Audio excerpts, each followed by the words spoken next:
আমার মতো কে কে আছো যাতে মিষ্টি খেতে ইচ্ছে করে কিন্তু বাড়িতে মিষ্টি থাকে না। কিন্তু আমার বাড়িতে ছানা ছিল, তাই ভাবলাম যে ছানা দিয়েই একটা মিষ্টি তৈরি করা যাক। প্রথমে ছানাটাকে হাত দিয়ে ভালো করে মেখে নিতে হবে যাতে কোনো ছানার মধ্যে লাংস না থাকে, কিন্তু বেশি দলবেন না যেন ছানাটা মিহি না হয়ে যায়। এবার অন্য একটা কড়াইতে 3 কাপ মতো দুধ নিয়ে দুধটা ফুটে ফুটে হাফ হয়ে এলে ছানাটা দিয়ে ভালোভাবে নাড়াচাড়া করে মিশিয়ে নিতে হবে যতক্ষণ না পর্যন্ত ছানাটা একেবারে ঝরঝরে হয়ে যাচ্ছে।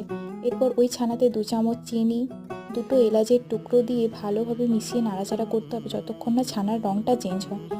গ্যাসের ফ্লেম লো করে অনবরত নেড়ে যেতে হবে যাতে ছানাটা কড়াইয়ের নিচে বসে না যায়। এরপর দেখুন কীভাবে কালারটা চেঞ্জ হয়ে গেছে, একদম হয়ে গেছে, ছানাটা ঝুরঝুরে হয়ে গেছে। এরপর 1 চামচ ঘি দিয়ে ভালোভাবে নাড়াচাড়া করে গ্যাস বন্ধ করে সাইডে নামিয়ে রাখতে হবে ঠান্ডা হওয়ার জন্য। ঠান্ডা হয়ে গেলে হাতের সাহায্যে গোল গোল শেপ দিয়ে ওপর থেকে ড্রাই ফ্রুটস বসিয়ে দিলেই তৈরি আজকে আমাদের ছানার সন্দেশ। কেমন হয়েছে মিষ্টিটা? খুব ভালো হয়েছে।